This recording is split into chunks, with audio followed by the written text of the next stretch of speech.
Hi everyone, एक बार फिर से आप सभी का स्वागत करता हूँ। अब अपन पब्लिक फाइनेंस का नेक्स्ट टॉपिक लेके आए, जिसमें अपन फाइनेंस कमीशन के बारे में अपन डिटेल से जो भी लास्ट ईयर के क्वेश्चन वगैरह इंपॉर्टेंट है और PYQ है उनके बारे में अपन पूरा अध्ययन करने वाले हैं। तो आप पूरे क्लास का एंजॉय कीजिए।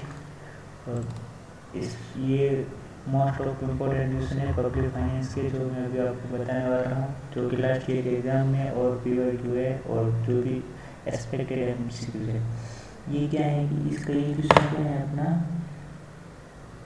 विच among the following statement is correct regarding the main objective of FRBM act. Okay, कौन से एक्ट के बारे में? FRBM एक्ट के बारे में और 2003। और इसमें इससे ये क्वेश्चन करने से पहले मैं आपको थोड़ा हिस्ट्री बता देता हूँ। किसके बारे में हिस्ट्री बताता हूँ? हिस्ट्री किसकी बताता हूँ? FRBM की। FRBM और ये एक्ट है, ये कब आया था? इसके 2003 जो है। सबसे पहले ये क्या है, ये प्रेजेंट इन पार्लियामेंट में कब प्रेजेंट किया था? प्रेजेंट इन पार्लियामेंट में कब प्रेजेंट किया था? ये 2000 में किया था, मतलब 2000 में पार्लियामेंट में प्रेजेंट किया था। और उसके बाद में प्रेसिडेंट के सामने कब गया था? मतलब पार्लियामेंट के प्रेजेंट होने के बाद प्रेसिडेंट के पास जाते हैं, एंड ऑफ प्रेसिडेंट के पास गया थे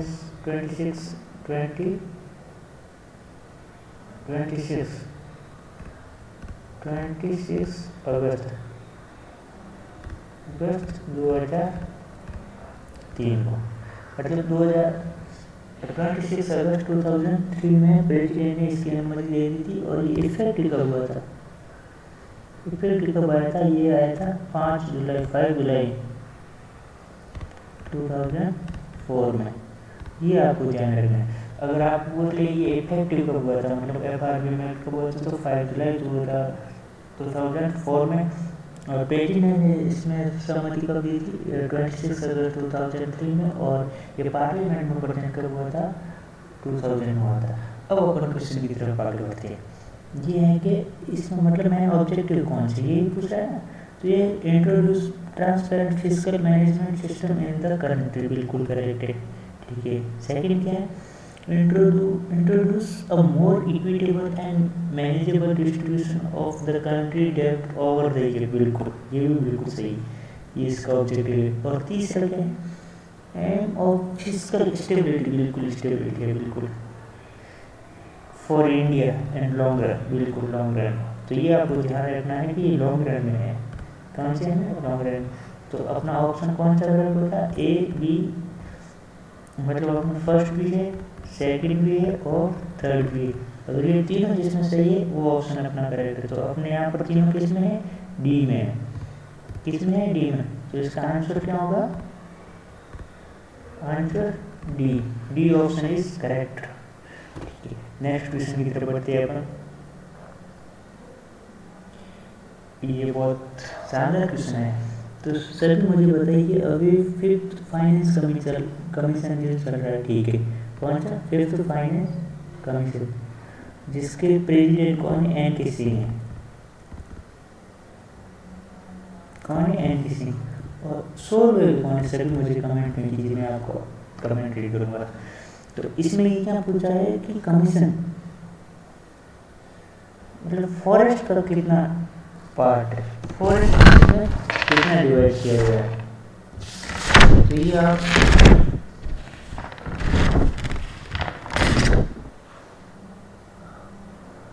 हॉरिजॉन्टल डिवोल्यूशन में फॉरेस्ट का कितना पार्ट है, इसमें आपको ये देखना है कि सबसे ज़्यादा किसका है, सबसे कम किसका है, फॉरेस्ट का कितना है। ये इससे पहले सबसे पहले मैं आपको थोड़ा इसके बारे में और बता देता हूँ। जैसे सबसे पहले ज़्यादा किसका है? इनकम डिस्टेंस का।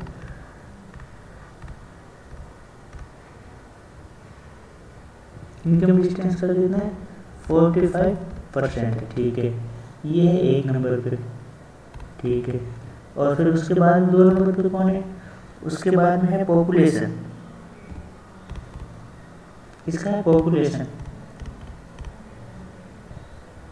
पॉपुलेशन का कितना है 50%, और उसके बाद में किसका है एरिया का। ये मतलब एरिया और पॉपुलेशन का बराबर है, मैं आपको बता देता हूँ। एरिया का 50 और इसका पॉपुलेशन का कितना है 50, तो इन दोनों का क्या है इक्वल है, इन दोनों का क्या इक्वल है,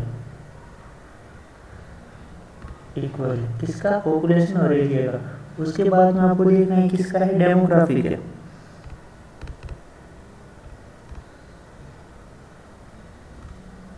डेमोग्राफी का कितना है 12.5%, तो ये आपको याद रखना। उसके बाद में फॉरेस्ट एंड इकोलॉजी,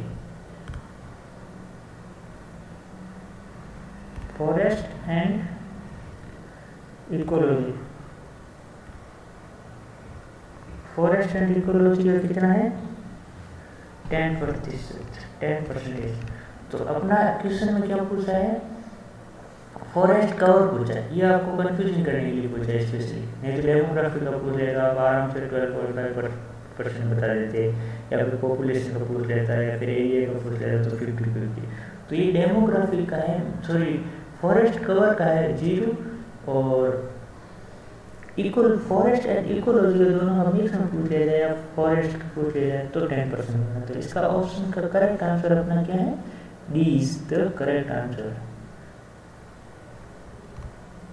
आंसर अपना कौन सा है, डी, ध्यान रखना है, D is correct answer of this question. ठीक है, नेक्स्ट क्वेश्चन की तरफ हम बढ़ते हैं।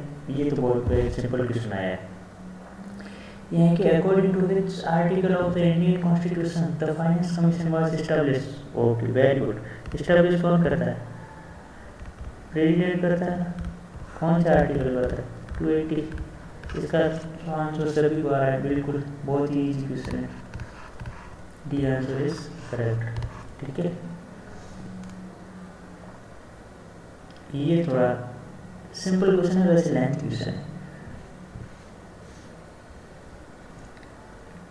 The grant which are given by parliament, ठीक है, out of the consolidated fund। ओहो वेरी गुड, क्वेश्चन क्या पूछ रहा है, लैंग्वेज समझ, कंसोलिडेटेड फंड से कौन से ग्रांट से मतलब देता है, of India to such state the required assistance is known as, मतलब ये है ABCD ऑप्शन, 4 ऑप्शन आपके सामने है, तो इसमें से आपको देखना है कि कंसोलिडेटेड फंड से ग्रांट कौन से देता है, तो आपका ऑप्शन इज बी करेक्ट है, स्टेशनरी ग्रांट जो कौन से फंड से दिया जाता है, कंसोलिडेटेड फंड से। तो ये आपको ध्यान रखना है, ये काफी लेंथी क्वेश्चन है आपके सामने, बहुत सिंपल क्वेश्चन, सबसे सिंपल क्वेश्चन है।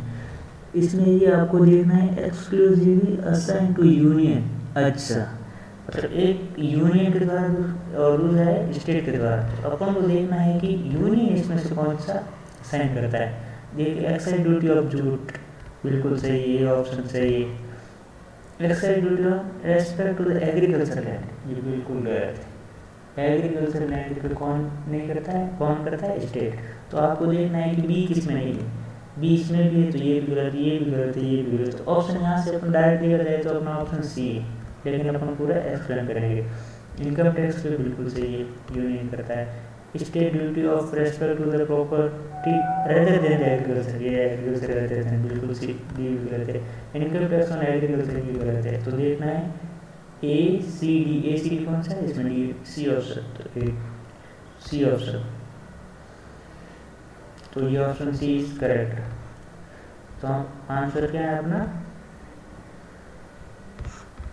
सी। ठीक है, नेक्स्ट क्वेश्चन की तरफ बढ़ते हो। ओहो ये तो काफी बड़ा है, आपको दिख रहा है, या फिर जूम करूँ मैं आपके लिए। इसमें कौन सा क्या है ये आप रीड कर लीजिए। Which among the following is are correct about the function of the finance commission. ठीक है, ये क्या है, the allocation of state respective part of the net proceed of tax as well as the distribution of the proceed, ठीक है, between union and state, बिल्कुल सही है, यूनियन एंड स्टेट यूज करता है। मे और may not be share between, बिल्कुल option A is correct. और बी क्या है, the principal which should govern the grant inherit the revenue of the state of the consolidated fund, बिल्कुल consolidated fund से है, तो ये भी सही है। ये क्या है, the action require the registration consolidated fund and ghost basically resources, मतलब फाइनेंस कमीशन बिल्कुल ही सही है। स्टेट कंसोलिडेटेड फंड और द रिसोर्सेज फाइनेंस कमीशन, तो इसका option number B is the correct answer. क्योंकि ये काफ़ी आपको दिख नहीं रहा है ना, तो इसलिए मैं जल्दीबाजी में इसको आगे की तरफ बढ़ रहा हूँ, क्योंकि थोड़ा जूम करूँगा तो अब ज़्यादा ही हो जाएगा। अब ये बहुत सिंपल क्वेश्चन है। ग्रेटर द एरिया, ठीक है, ऑफ स्टेट, ठीक है, the lesser the requirement of the expenditure, बिल्कुल गलत है। मतलब जितना एरिया ज़्यादा होगा, एरिया इंक्रीज होगा तो उसको फंड की ज़्यादा ज़रूरत पड़ेगी, फंड की ज़्यादा। तो ये क्या दोनों पॉजिटिव रिलेशन, और इन्होंने क्या बता दिया है कि गलत है, ऑपोजिट, तो ये गलत है। सेकंड क्या है, the state with lower per capita income, ठीक है, जिनकी इनकम कम है, have given the higher weightage, बिल्कुल सही है। मतलब ये है कि जिनकी इनकम कम है, इनकम जिनकी कम है, तो उनको हेल्प ज़्यादा दी जाएगी, या फिर उनको फंड ज़्यादा दिया जाएगा। कौन देगा? फाइनेंस कमीशन देगा। तो ये बिल्कुल ऑप्शन बी इज करेक्ट। इसमें ये देखना है, ये इनकरेक्ट, इसमें बहुत स्टेटमेंट आज इनकरेक्ट में, ये गलत है। बहुत स्टेटमेंट आज करेक्ट, ये गलत है।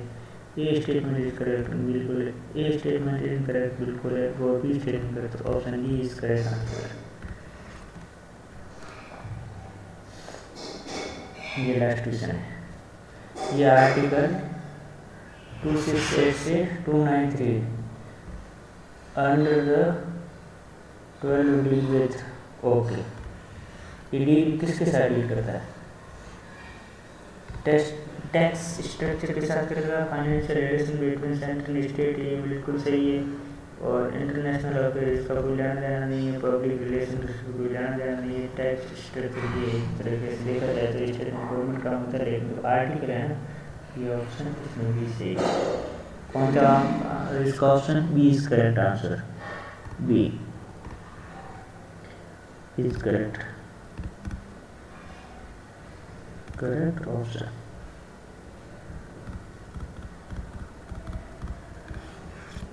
तो ये अपने इम्पोर्टेंट क्वेश्चन थे। इसी प्रकार के नेक्स्ट क्लास में आप देखिए, जिसमें इम्पोर्टेंट क्वेश्चन ले जाऊँगा। Bye bye, take care.